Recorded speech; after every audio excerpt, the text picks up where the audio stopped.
Hello, welcome to my channel, or welcome back to my channel. I know you definitely know me if you clicked on this video or scanned the QR code, but this video is for my final project of the year for LOGiC, well, it's our only LOGiC project, but it's our final LOGiC project of the year, and I'm doing this about the Lizzie Borden murders and the WOOLFOLK murders. It's a handful to say, so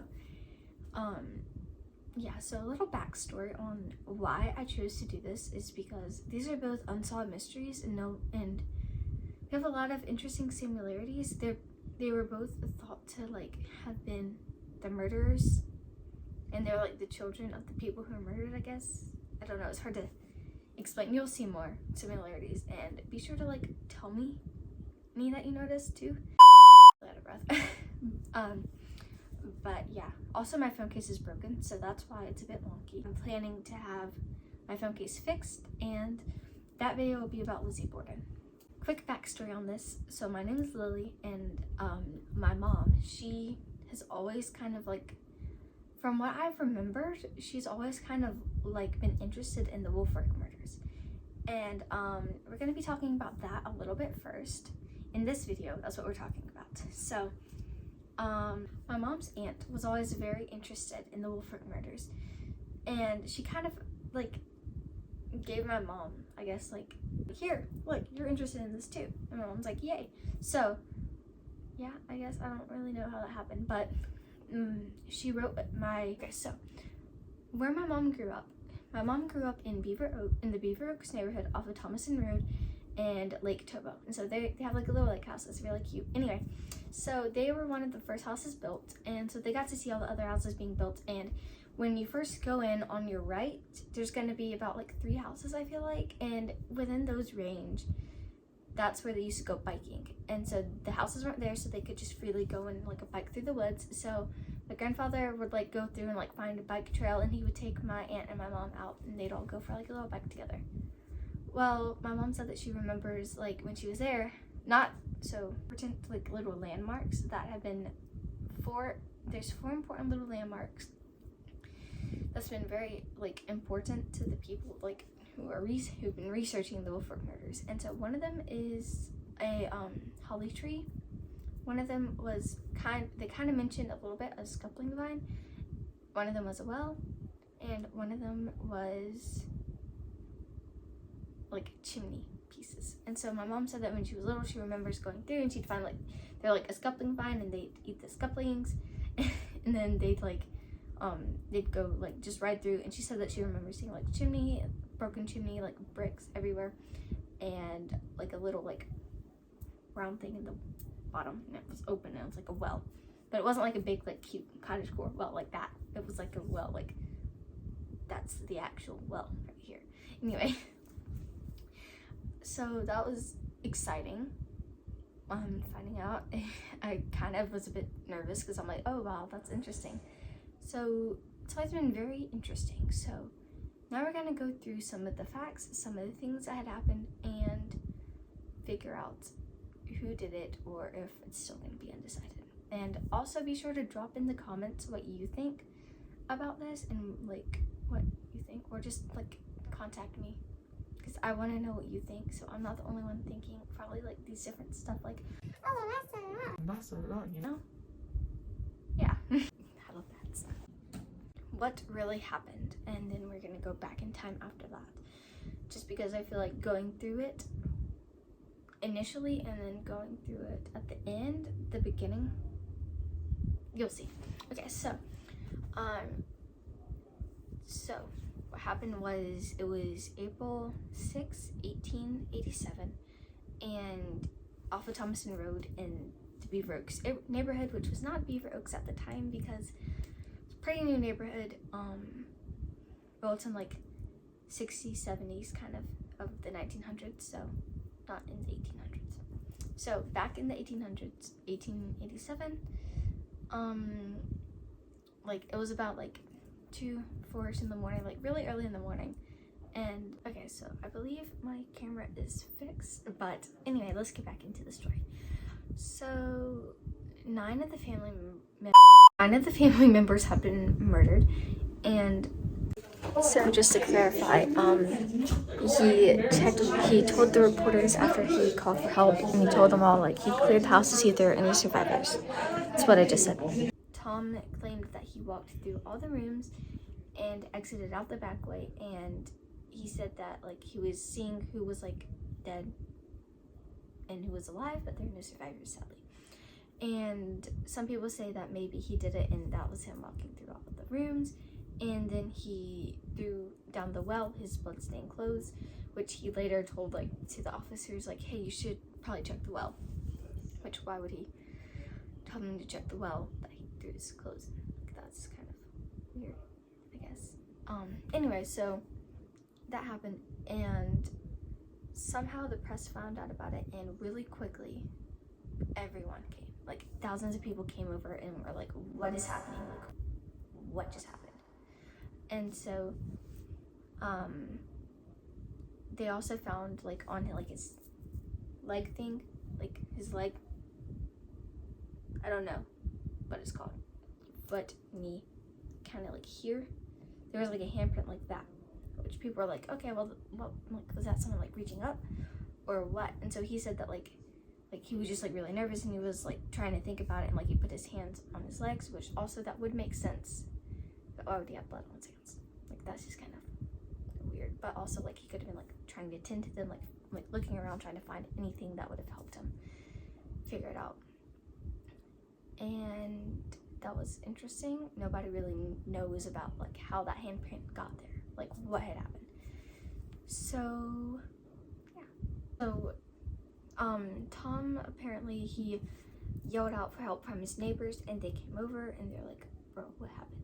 That's really weird, kind of scary. Like, I would be petrified if, like, especially back in the 1800s where you can't, like, immediately call for someone, and, like, you don't have cars to, like, go somewhere else that would be safer. Like, whoa.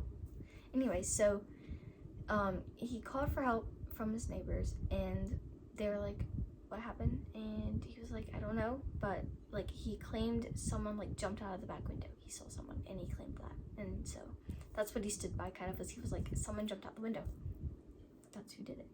And so now we're going to talk a little bit about the family and the deaths. And the ages ranged from 84 to 18 months old, so it's really, like, that many people from that many ages. Like, this person either, like, was someone else and didn't care, or was someone who was, like, a hitman who was paid, or Tom himself and he wanted inheritance money. But also the 84-year-old Miss Temperance was an aunt of his stepmother, so she in no way would have gotten inheritance money from his father, which it's a family in Georgia. We don't have that much money. Usually, I mean, like, North Georgia, that's different. But in Middle Georgia, we don't have that much money, okay? Like, not much to inherit, really. But, I mean, you never know. And,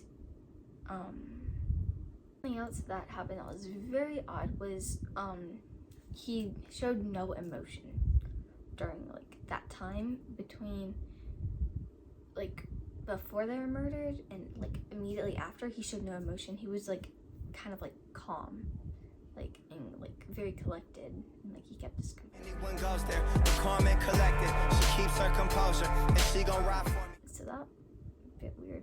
Like, he acted like, not, he showed no grief, he showed no emotion. He wasn't sad, he wasn't really angry at the time. He was, from what they could see, he probably was actually sad and angry. But from what everyone else could see from the outside, he was, like, just calm, collected, just, like, yeah, you know. But something else that made them think it was him was he was the only survivor of that night. Which was, if it was him, that made sense that he would be the only survivor because he was unattacked. But if it was someone else, it could have been, like, he wasn't there, like, they didn't see him, or he, like, ran from them, or just stuff like that. I don't know. Okay, so recap what happened. Why did they suspect him? Okay, so number one, they suspected him because he was the only known survivor at the time, and he was, but, you know, he was the only survivor. 2, he had a bloody handprint on his leg. 3, he acted odd, like he didn't show any emotion, which was probably just shock. as we all would be in shock. And he apparently was always kind of like, I don't know the word, like he was just kind of like, I guess snippy, kind of rude.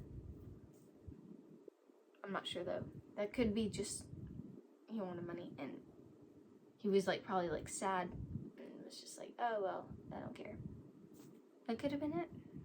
Like he just, yeah. We're gonna move on to the trials, which is quite interesting and it really gives you a perspective who's who, what's what. But something that happened before was the funeral procession.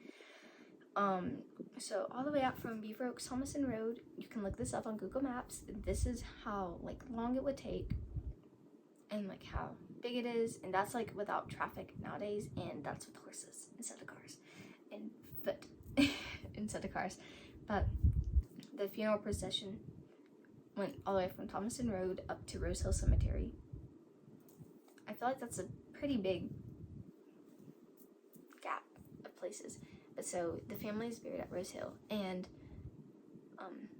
thousands of people lined the streets from there to go and watch the procession. His 4 biological sisters did not live with him, so they all survived, obviously, but he sent one of them a letter. So, in our very own Perry, Georgia, Tom Woolfolk went to court. In the court, it lasted for only 12 minutes on December 15th, and they were like, he's guilty, hang him. But the Supreme Court decided that wasn't really a fair trial. It only lasted like 12 minutes. Like, if it's something that's like life or death, innocent or guilty, in that big widespread of like things that have happened, 12 minutes of a court and jury is not very good to like state everything you need, everything you know, everything you want to show that you're innocent. So the Supreme Court decided, hey, we're gonna grant you a new trial, new jury, and prison. Trial was on June 24th in Perry, Georgia, and after that court lasted for 45 minutes, they decided the same thing, and he was going to be hanged the next morning. He was then buried at Orange Hill Cemetery in Hawkinsville, Georgia, and that was supposedly the case being closed. But here are 2 things that also are completely unsolved and you do need to think about before jumping to your conclusions. So he sent a letter. So Tom Woolfolk, when he was under trial, he sent a letter to one of his sisters she never opened the letter. And we don't know what was in it. It could have been he was saying he was not guilty, or he was saying that he was guilty, or he was just writing her. It could be any of those 3 things. No one knows. Do not jump to conclusions. And also another thing was, in his cell, someone heard him praying to God for forgiveness. So could have, we don't know. But then after the Lizzie Borden case that we're about to touch on in a moment, once I finish with this video, once we touch on that one, we'll all get to see. But there's a letter found on one man who was guilty of different crimes, and that will maybe show us the way out. Sorry, I'm a visual person. So you're driving, you're in your car, and there's a house right